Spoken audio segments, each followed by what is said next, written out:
I'm going to be showing you this Lego button type thing, but it presses and everything. It's like a working Lego button, but it's really tall, as you can probably see.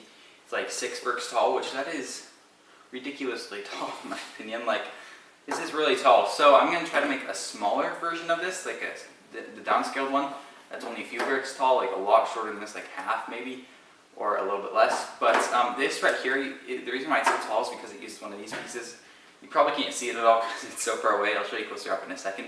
But it's just a piece that you might be able to tell, but it is a suspension piece for like tightening cars and stuff.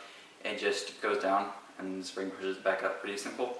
But my idea to make it a smaller version of this is to use this rubber band, which you definitely probably can't see because the white wall behind me and the rubber band is white, but like maybe you can. It's so far away.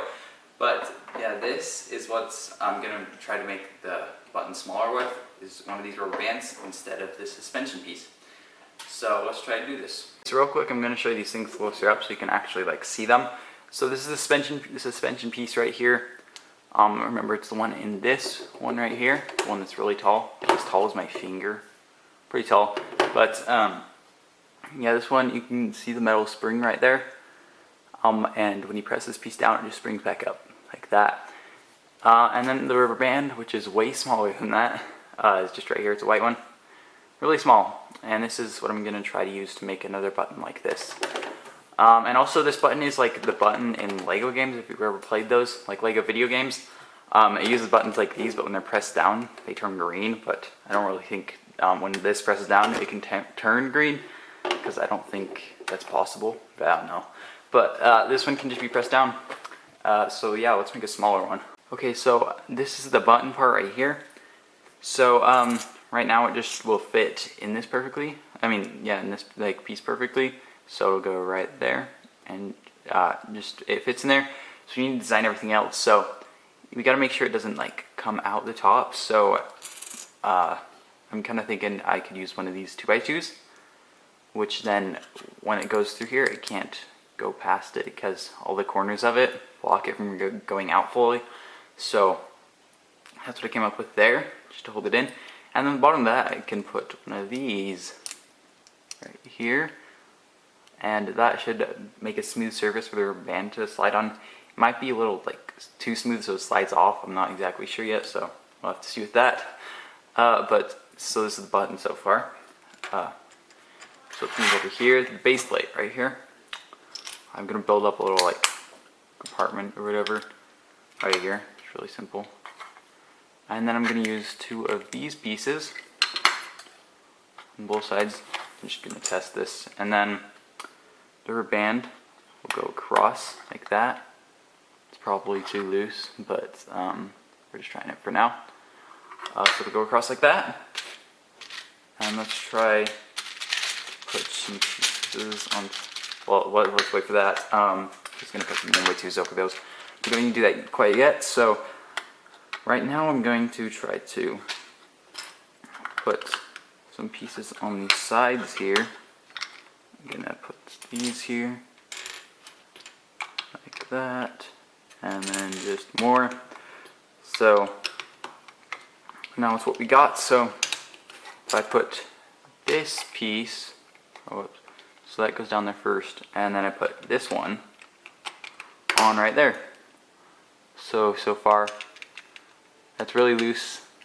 So it's so loose when I press it down, it goes like all the way down there. And it gets like slid out, which is not what I want. So whoa, I'm gonna try to make these a little further like apart, so the rubber band's tighter, and make this stop at a certain point. Stop like right there, so it can only go down that far.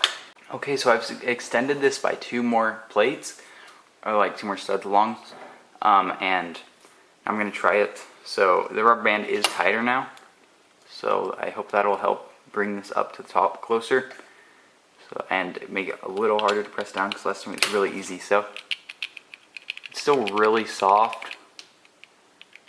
I kind of want to make that a little tighter, so I'm going to make it 2 more plates. 2 more studs longer than this. I've extended it by 2 more again, and I put the button on it, and I think this one's a lot nicer. So It presses down, still pretty easily, but it's still got a little bit of pressure, like friction on it. But the big button's got a lot more pressure on it, but this one's fine. It can be a little like less pressure put on it to make it go down. But now I gotta make it so when you press it down, it doesn't go that far.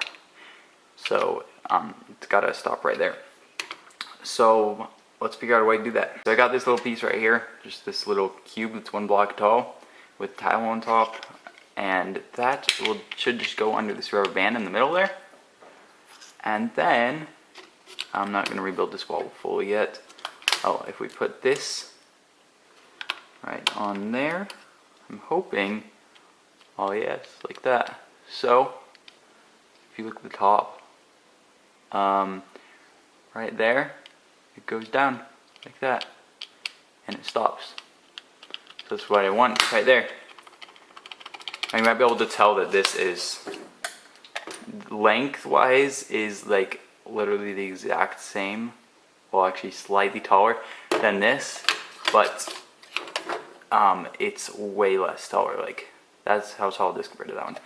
Which the length, I don't think it really matters too much. Not so the height is really the part that is annoying about this one.